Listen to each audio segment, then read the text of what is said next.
Le logiciel Mininet est très simple à utiliser. Vous avez différentes données, celles qui nous intéressent étant les fossiles retrouvés d'hominidés. Donc là, ils appellent grands primates fossiles, à déterminer à quel point ils rentrent dans la lignée humaine. Les différents points de couleur vous indiquent les différents fossiles connus jusqu'à présent. Et en même temps, vous voyez à quel groupe ils appartiennent. Par exemple ici, Australopithecus. On vous donne également le nom de l'espèce, par exemple Australopithecus africanus ici. Et vous avez la possibilité pour chacun, donc je vais prendre ici l'Homo sapiens, d'avoir différentes données sur l'âge du fossile trouvé, leur localisation, le volume crânien et différentes informations utiles. Vous avez également des photos de leur crâne, par lesquelles vous avez la possibilité de réaliser les distances crâniennes ainsi que les calculs d'angle.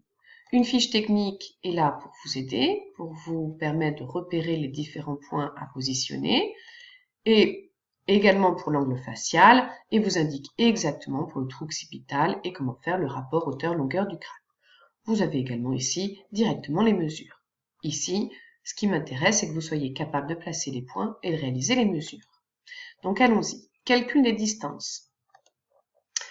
Il vous faut d'abord placer un premier trait sur l'échelle afin de pouvoir avoir une mesure exacte. Ici, à placer sur le crâne, attention à bien repérer les points B, les différents points à mesurer. Et ici, il vous suffit alors de cliquer sur Valider pour voir apparaître directement la valeur. Pour l'angle, attention, vous avez plusieurs points. Donc ici, je place mes premiers points. Alors, en sachant que lorsque je vais placer ces différents points, donc je vous laisserai regarder la fiche technique, j'ai la possibilité ensuite de continuer mon trait afin de placer plus facilement ma mesure d'angle. Ici, c'est ce qui vous permet réellement de mesurer l'angle.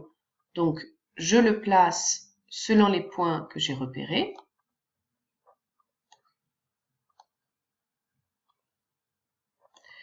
Et il suffit alors de cliquer sur Valider pour obtenir la mesure. Voilà, c'est à vous.